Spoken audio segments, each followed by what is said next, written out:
Here we are back with a new drive belt. It only took about a month to get here, and a mishap with ordering. The Farmall Super A finally has a new drive belt for its deck. This is a Woods L503 deck, and the drive belt that I got the guy ordered for me was the wrong size. It was a 255, and online it tells you that this thing takes a 255. But I think this thing has been modified a little bit. There's a pulley at the back there that might be a little bit different, and then I also don't know if this deck was made for this tractor or not specifically. So anyway, the belt that I got on here now is a 265. I believe that's how many inches it is. Anyhow, it's a 22-foot belt, and it was almost $200. So a little pricey. But it's on there now. I think I got it on there right. I don't like the way that this belt rubs that side of the belt. But since they both go the same direction, they aren't going to wear too much on each other. But I was going by what the diagram said. And this is the way it's supposed to be set up. In the diagram here. See, it runs from the back, goes around that pulley, around this pulley, over here, around there, back to the tensioner, back to this pulley, and then back. So that's what I've done here.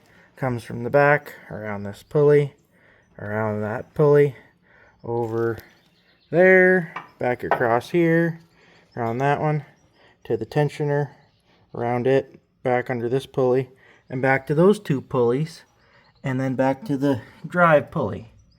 So it's all back together now.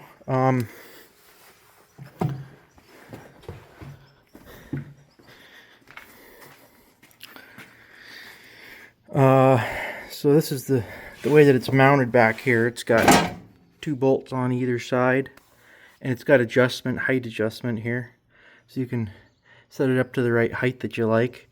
I can't go any further back because of the rear tires, but I could go ahead a tiny bit.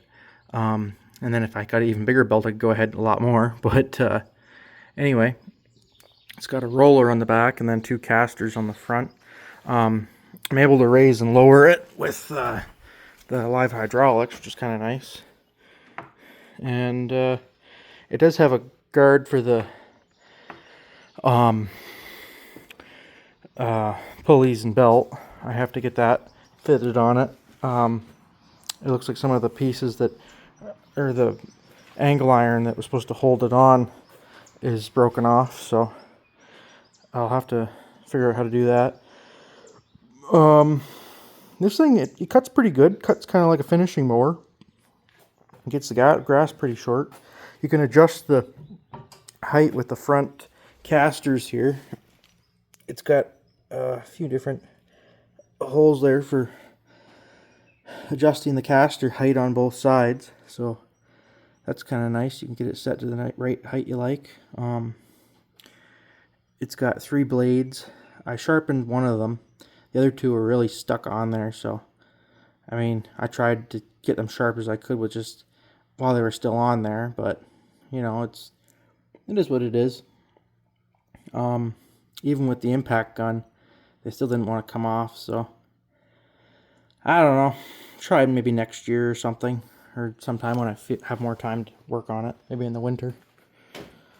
I don't want to break anything, but that middle spindle, where the grease nipple goes on to grease that bearing, the grease nipple's been torn off, so I might have to take that apart and to be able to get a new grease nipple on there, grease zerk.